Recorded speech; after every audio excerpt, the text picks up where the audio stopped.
What is good, y'all? Welcome to Let's Cap. I'm your host Ronald from Wagertalk. At Chris be capping with me today. Chris, man, how's everything going? I haven't had a show in like a week or so, but obviously game one here. I wanted to talk about it.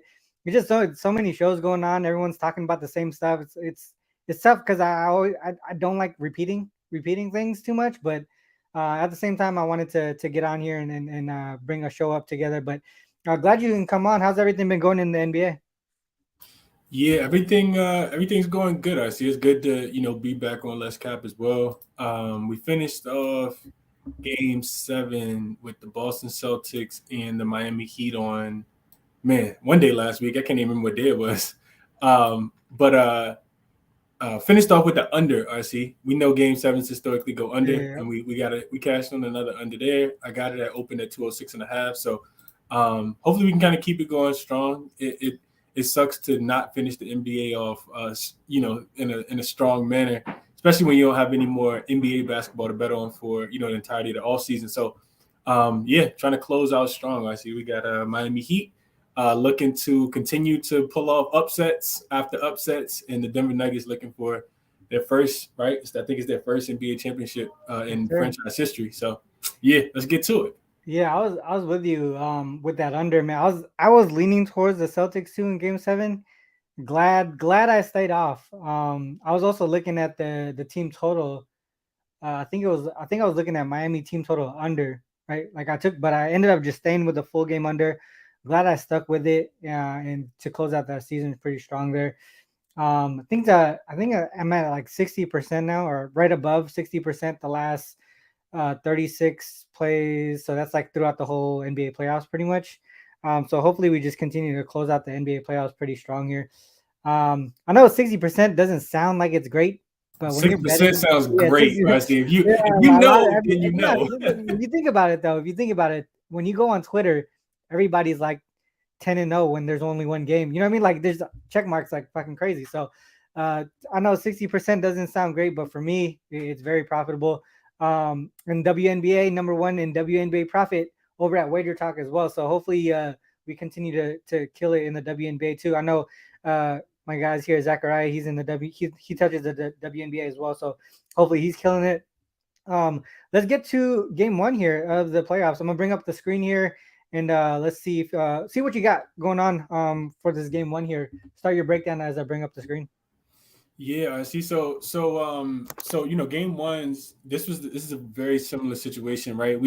I like to think about it as if we took the jerseys off the names off the jerseys and we just looked at Team A versus Team B, and you told me that Team A was coming off a sweep, and they had 9 days of rest versus Team B that was coming off a 7-game series, one in which they went up 3-0, and then they kind of got themselves kind of backed into a wall, had to go on the road to win Game 7, and then you added the cherry on top that out of all the places they had to go play in with just 2 days of rest, it was going to be Denver.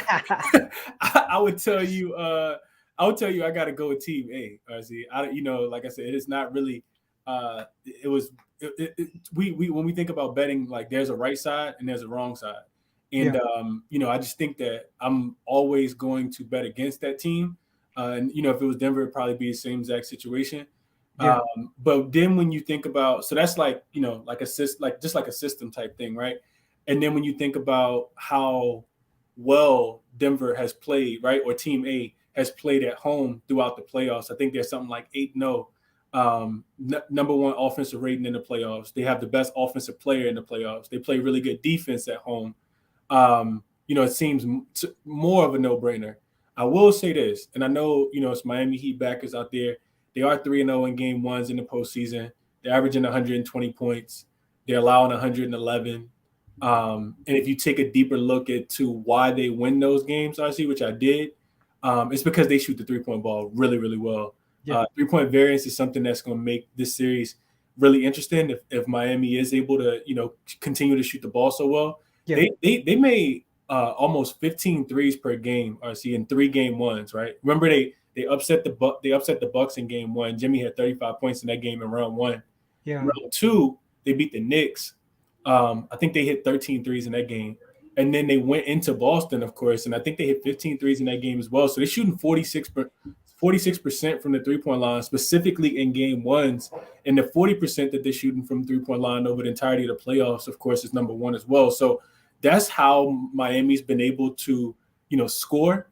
But if you look at, because I said, well, let me go check and look at how Denver has been playing defense, specifically from the three-point line. And Denver's three-point defense has been really, it's been pretty good. I don't know if people, kind of look into those stats, but Miami, they rank fourth in three-point makes on the road. They're making 13.9, so almost 14 threes a game, while shooting the eighth most threes, 34.5 per game, and shooting 40%. Like I said, which is number one. But you look at Denver, right? Denver at home in the playoffs, they rank number two in opponent threes allowed at home, just 9.3 in 8 games. Mm-hmm. And then they also allowed the fifth fewest attempts. So they're not even letting you get off a lot of attempts. Less than 30 per game, 29.4. And they rank fifth in opponent three-point percentage as well, just 31.5. So both of these teams are the two best three-point shooting teams that made it to the playoffs. But I think, both of them do a pretty good job of stopping teams from making threes as well. So I think, the play is Denver. I took Denver minus the 8.5. I thought the line would be about 8.5 just because I expected it to be inflated just a tad bit with, the major rest disadvantage going into altitude. So I played Denver minus the 8.5. I also played Denver team total over 113.5. And that's the reason why. I think it's just the 3-point variance for me has been the reason why Miami has been able to continue to play so well in the playoffs specifically. So I think, we see some regression from the 3-point line, right?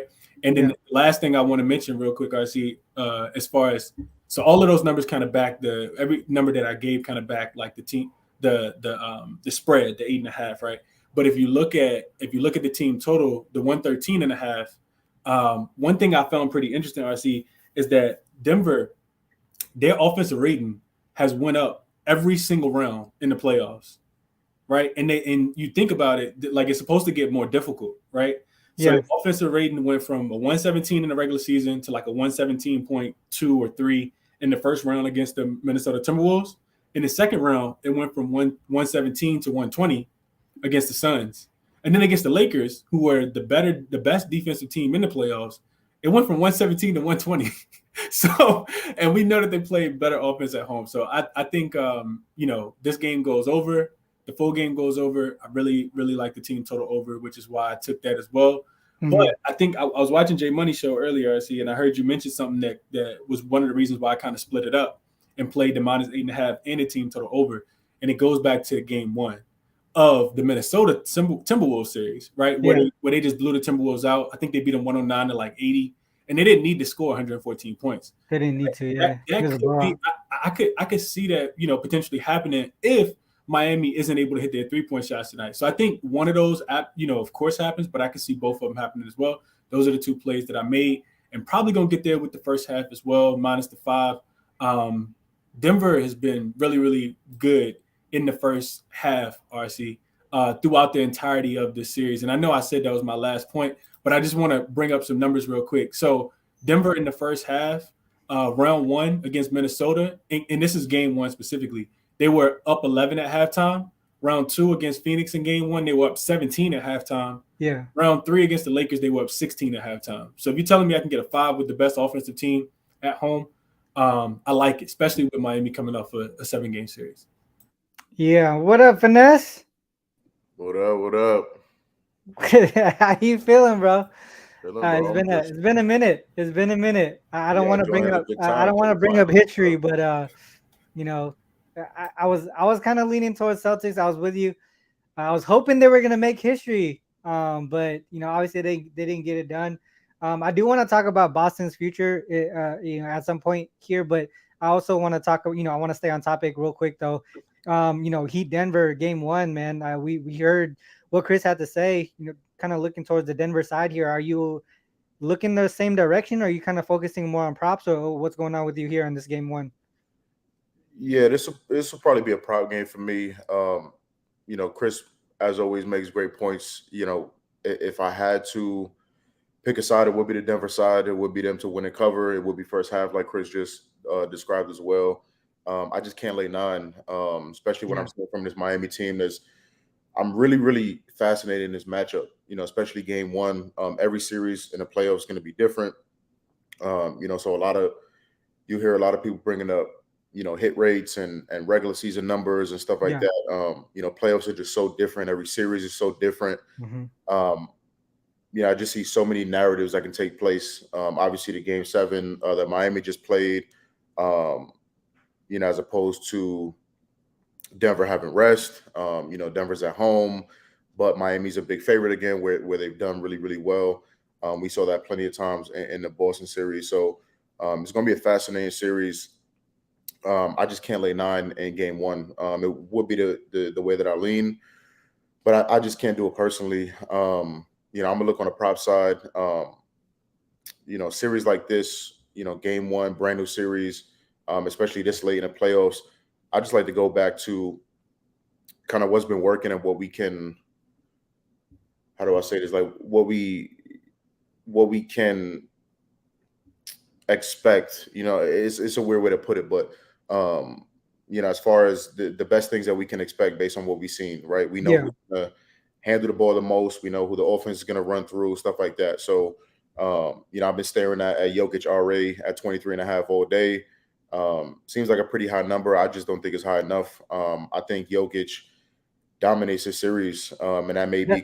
Is that 23.5 for rebounds and assists? Yeah, rebounds and assists. Yeah. Okay. Yeah. Jokic dominates every time he touches the floor pretty much, but I think this is a great series for him, a great matchup for him.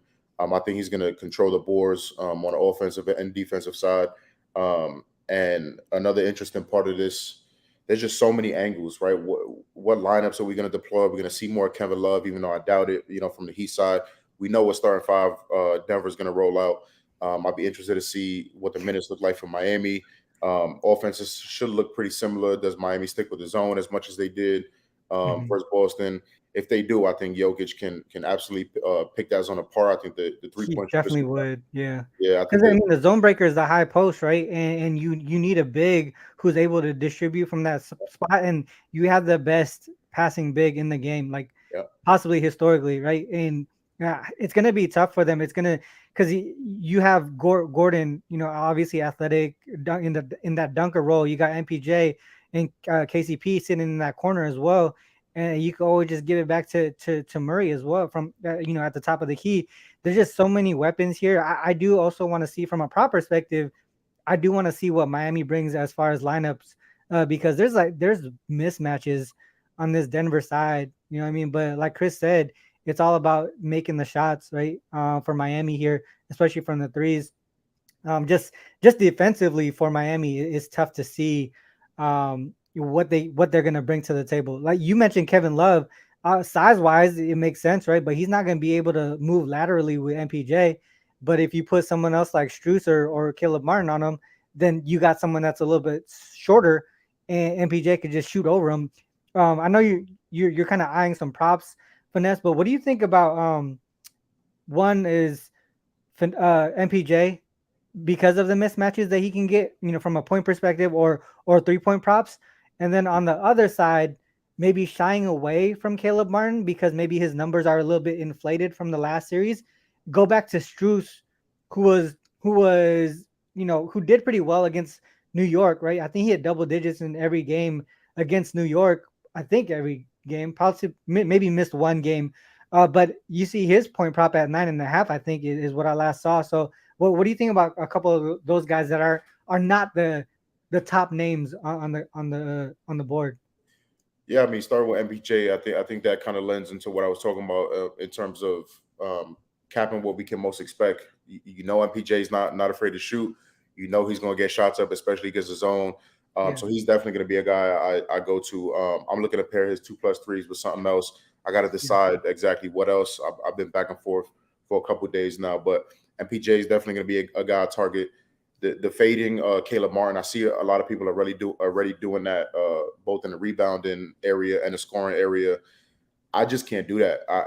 As much as I would lean that way, I just can't. He's playing with so much confidence coming off, the best 7-game series, a 7-game stretch of probably his career, going from getting cut to now dropping 20, averaging 20 in an Eastern Conference Finals. So I just can't fade him until I see it. But yeah, it's gonna have so much impact. I think Chris mentioned the over. I think 3-point shooting is gonna be very important. Denver's lack of defense in the interior, I think, is going to be very, very important for guys like Jimmy. All Jimmy did pretty much, and credit to him, was he hunted the matchup he wanted versus us. And I think he can do that in some spots, right? Denver's a little bit longer than we were. And you also mentioned the play from the high post. That's something that we couldn't offer. On offense, we couldn't offer a big man to, kind of run the offense from the top of the key, and that's something that Denver will get. So, the stars are going to show up, right? We're going to get Jimmy looking like Jimmy. We're going to get Jokic obviously controlling things, but the perimeter guys. You mentioned Strus. I don't really like, especially early in series, going to guys like that. I think any guard and any day can pop off for the Heat. So until we start seeing and get deeper into the series, that's when I'll kind of start looking at those guys. But MPJ is a big one for me this series. For sure. And Caleb Martin would be very interesting to see what he does in this series. This is a good point by Mitch too. Bam's gonna have his hands full having to box out Jokic, right? That means someone surrounding them will probably get the rebounds. If Caleb Martin does start at that power forward position again, or whatever you want to call it, he might get up and over his rebounds again like he did in the last series. That's a good point by Mitch there. Just real quick, going back to some of the breakdown. I know Chris broke down the first half, the team total and stuff like that, but he brought up this query here. In the playoffs, when the opponent is coming off of a game 7 and your team is coming off of a game 4, 12-2 straight up, 11-3 against the spread. This kind of goes with the rest versus rust factor, right? Going into game 1 of a series. Supporting the more rested team, obviously, and you can see that big gap in the first half, and that's the way that I went, right? I went Nuggets first half -5. A couple of things to mention too on that rest versus rust factor. The more rest there is, the better it gets. I know in the regular season it's a little bit different, but in the playoffs, historically, the numbers say that the more rest you get in the playoffs, the better. So if we go and just say, let me just bring this up real quick. RC, real quick, while you got it up, the reason why I wanted to show like the viewers that is because a lot of people are thinking, pretty much what I was thinking too. Like this line is pretty high, right? Because that average line was 8.2. The line today is 8.5, and those teams are still covering, at about a 90% rate, which was why I kind of had that screen up because. When you don't know like the database stuff, RC, like when you don't know Killer Sports and you can't like quantify this data and like see the numbers and like go back and look at the historics of it, you think like, okay, this is a really high number, right? Like it's no way I could touch it that high. But as we say sometimes, like it's high for a reason, right? Yeah. So I think just wanted to kind of show people that. It is high for a reason. The books are not going to give Denver out at 5.5 today. Like that was never going to be a thing. Like so they're going to make you pay for it. They will at least want to make you think about it a little bit. Yeah, if you look at the regular season between the Heat and the Nuggets, the game in Denver, I think Denver were -4 or -3, -3.5, -4, something like that. And then now you see a -9 here in the playoffs. Obviously, it takes into account the rest advantage. And also the fact that the Heat just went through a whole physical battle, game 7, right? There's going to be fatigue there. And I think this is their second game 7 of the playoffs already, right? So there has to be at some point some fatigue showing on these guys. Maybe it'll be this game 1 here, especially going into elevation, like you said. But going into this says rest 7 days or more against teams versus to have rest of 3 days or less in game 1 of a series. 18-5 straight up, 16-7 against the spread. You can see the Nuggets here 9 days and then 2 days for the Heat. But if you just keep going further, we go to 8. The percentages just continue to get higher. 8-0 straight up, 8-2 straight up, 8-2 against the spread. That's 80%. The first half continues to get a little bit bigger, the gap there. Then if you go to 9 days, the way we see it now, right?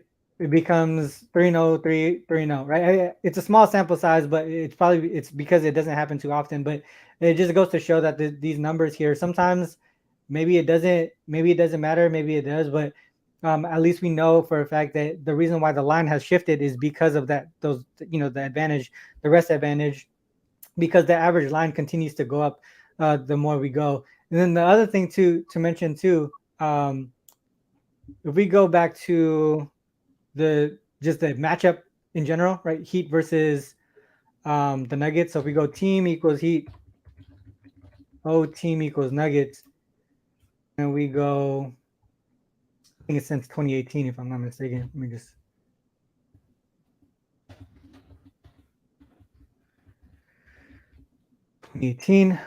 So the Heat are 1-9 straight up, 1-9 against the spread against the Heat since 2018. They just don't match up well. I know, obviously, the roster rotate. The rotations are a little bit different. The roster is a little bit different, but there's consistency with how the Heat struggle in Denver. I mean, you still got Coach Spo, you still got Jokic, you still got Butler. A lot of these guys. It goes to show too, the one win that the Miami Heat had against Denver within this 10-game time frame was the one game that was in the bubble. The other thing to mention too, if you go and we say that the game was in Denver, 1-5 straight up, 1-5 against the spread. Like I said, this was actually in the bubble, so that's not technically a home, away game for the Nuggets. So if you take that away, we'll just say rest less than 3. So we take that bubble game away. 0-5 straight up, 0-5 against the spread during that time frame where they faced each other 10 times, right? And we go and see the struggles that they had over there in Denver and how well the Nuggets do offensively. Obviously, the offense is a little bit different. You can see they did a little bit better this season, but just on average, the consistency of how Denver and Miami does in Denver, right? The other thing to mention is that the halftime margin is around 8 or 9 points or something like that. So consistently see that there's that average gap for Denver in the first half, and that's where I kind of stayed with. The reason why I stayed off of the full game, Chris, for now, is just the consistency of Coach Spo and the Heat in game ones of series, right? So if we go back to game, I think 2015. And we go playoffs and team equals Heat and series equals 1. 12-4 straight up, 13-3 against the spread in game 1 of a series in the playoffs since 2015. That just goes to show how well they prepare for these types of games, right? But at the same time, they have not faced a team that had this much rest, right? The rest disadvantage is such a big gap. And that's the reason why, like, again, I stayed in the first half.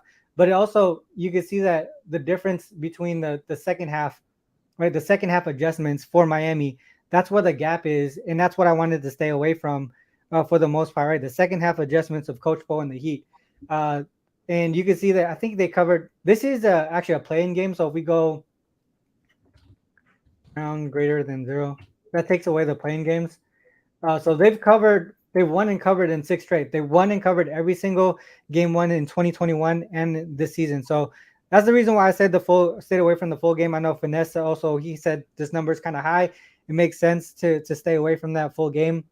I would still lean that way, right? I would still lean towards the Nuggets for the full game, but I feel like I trust the first half a little bit more. Anything to add on to that, guys, about first half versus the full game?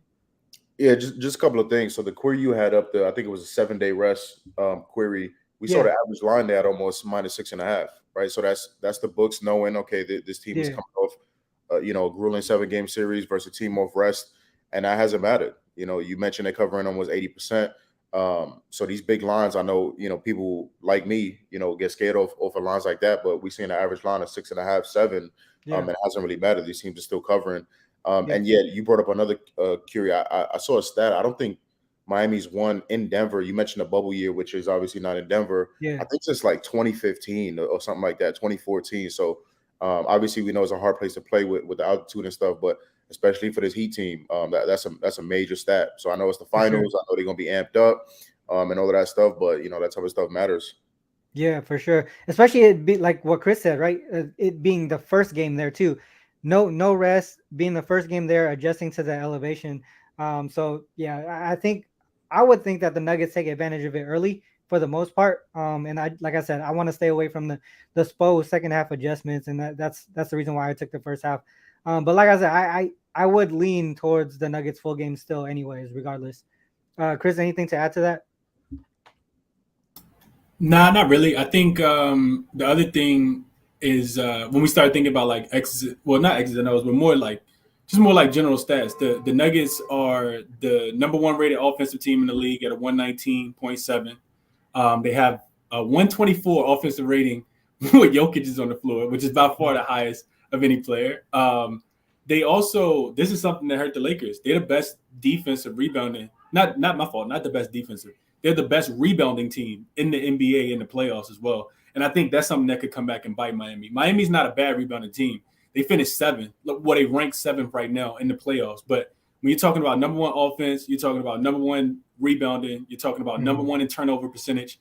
Miami, I think, leads the playoffs in opponents' points off turnovers. But Denver doesn't turn the ball over. They actually turn the ball over the least amount of times. The number one in assist to turnover ratio, the number one in net rating. All of those things in conjunction with Miami, being at a major rest disadvantage, also having to play in Game 7, also having to, travel to Denver of all places, kind of talks me on to, to laying the points here and the team total to go over as well. And I'm probably going to get there with the first half as well, I see. And then to Finesse's point, going back to the prop look, he mentioned Jokic, RA. I think he's at 23.5. So his rebounds, I think when you have more energy, when you play with the same motor every single game, you really can abuse the other team, right? Like we saw him come out and jump on Anthony Davis. He had 10 rebounds in Game 1 of round 2, right? You guys remember that? And Bam, his motor can be questioned at time as well, right? So Jokic rebounds, I think it's probably 13.5, 12.5. He split that line at all 3 Game 1s. He had 13 points, 14 rebounds, and 6 assists in Game 1 against the Timberwolves, and that was a blowout. Remember, that was a blowout game. Yeah. But he did have 14 rebounds, even though he didn't play much of the second half. And that was against Rudy Gobert and Karl-Anthony Towns. In round 2 against the Suns, he had 24 points, 19 rebounds, and 5 assists. So he cleared that rebound number again. And then round 3 against the Lakers, of course, that was the big rebound game. He had 21 rebounds in that game. So he's cleared that rebound number every single Game 1. And he's been more rested 2 times of those 3 as well. So I like Jokic rebounds if I'm playing a prop today, but I didn't play it. I like it. Yeah, I think if you look at the series props, like assist leader for the series and all that stuff, dude, his stuff is so juiced. Yeah, exactly. The other thing he's not a favorite in, I think, was points. Yeah. Or he's still the favorite of points, but it wasn't as heavy as like rebounds and assists and shit like that. So he's definitely gonna have a series. If the books are telling a story, that's definitely what it is. One thing I do want to mention before we move to the next section, but Nuggets as home favorites when they're more rested and Jokic plays. This is actually, Chris, I took this from you during the regular season. I think you mentioned it with Jokic playing minutes, and then I added the fact that the line is like they're favored by more than 6 points. 11-0 straight up, 8-2-1 against the spread. You see that big first half margin. This is another thing that I looked at that pointed me towards the first half margin. You can also see how much on average you're scoring in this series. And a lot of these games are in the regular season. And we know in the regular season, you're not seeing Jokic play majority of the minutes, right? He's not averaging 40 plus minutes per game. This goes to show that their offense is more efficient when he's on the court. More time on the court, more offensive efficiency. I can only look towards the over. There's a lot of ways to break it down. Obviously, there's a world where Miami does cover, right? And that's the reason why I didn't take the full game. But at the same time, I still see success on the Nuggets side offensively. But that was the last thing I wanted to say on that. Can I ask you a question? Yeah. I want your answer, and I want Vanessa's answer as well. Give me estimate the total for today. Like what do you think? What's the final score? What is the final score? Yeah, and then I want to hear Vanessa's answer as well. Just 2 numbers. Shit. Let's say 118, 109. Some shit like that. Okay. What about you, Vanessa? Yeah, that's around where I was gonna be. If I really wanted to say fuck Miami, it would be like 120 to 70, but Yeah, I think like 115 to 103 around that. Yeah. And I should bet the -9 if I think that, but that's around where I think. I was just curious. I'm thinking, and I agree with both of you guys. I think both of you guys are in the ballpark. I think that fatigue really sets in the second half for Miami, and we see Denver come out even stronger. Which they start the game off really, really strong. They typically have a big lead. We've kind of highlighted that throughout the entirety of the show. And in the third quarter, they tend to let up a little bit. Maybe they play so hard in the first half that they kind of lose course a little bit. But I was thinking it's something very similar to what both of you guys are saying. I think maybe 120 to 108, 120 to 107 seems pretty accurate to me. So that's the way I'm glad that we all, in that same realm of where we think the game total will be today. I just think they're going to get so many more possessions too. Like, I'm interested to see, obviously, what the pace is, look at the numbers after the game. But I think they're going to get so many more possessions. I think they're going to steal possessions on the offensive boards. Jokic could average 15 rebounds a game in this series. Sure, yeah. I don't know if you guys know this, but he's gotten 3 triple doubles in the last 5 games against Miami. In the 2 that he didn't get triple doubles, I think he missed by either 1 or like within like 3 assists. So I can only look towards triple doubles in his direction as well. Probably, I bet you could probably take a triple double for Jokic every single game for this series and end up profitable, possibly at the end, right? But the thing is, it'll probably continue to get more juice and more juice. So you probably want to build it out in some way where it's like 20 points, 12 rebounds, and 10 assists or some shit like that to get a better number. Average a trible double, I think, is only like, like minus money. It's like minus 125. Yeah. I mean, the dude's averaging. He's averaging 30 points on 54% shooting, 13 rebounds, 10 assists, 48% from the 3-point line, and 78% from the free throw line. So. He's doing and I think if you take his triple double in a win tonight, I think you get like plus 130, plus 135 or something like that. So I think he's going to absolutely dominate. Not always in the scoring category, but they're an even more dangerous threat on the boards than even we are, right? We see Robert Williams, Jason Tatum could rebound, but they got, Aaron Gordon's a good rebounder, MPJ's an elite rebounder in his position. Jokic is going to go crazy. So I think that's a big edge, maybe one of the biggest in the series. So especially like Chris said, with the wear and tear of the game set, I'm not counting out the Heat. They got dogs, so I don't think they definitely got dogs. Yeah, they're human beings too, and coming off the grueling series, emotional series, right? They're human beings. So that shit was only Monday, and it's Thursday now. So it's gonna be interesting. Definitely. Well, that's a lot. We went through 30 minutes of the Heat and the Nuggets. I think we broke down a lot: props, sides, totals, everything.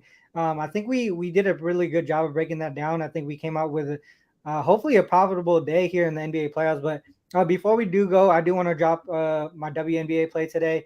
It's going to be on the Lynx team total over. I got it at 77.5. I don't know if the number has changed, but the Lynx 0-5, Connecticut Sun 4-1. I think a lot of people are going to jump on the Sun just based off of record alone, right? You see a team that's winless on the Lynx, but I took the Lynx in the last game to go over their team total. They went over by probably double digit if I'm not mistaken.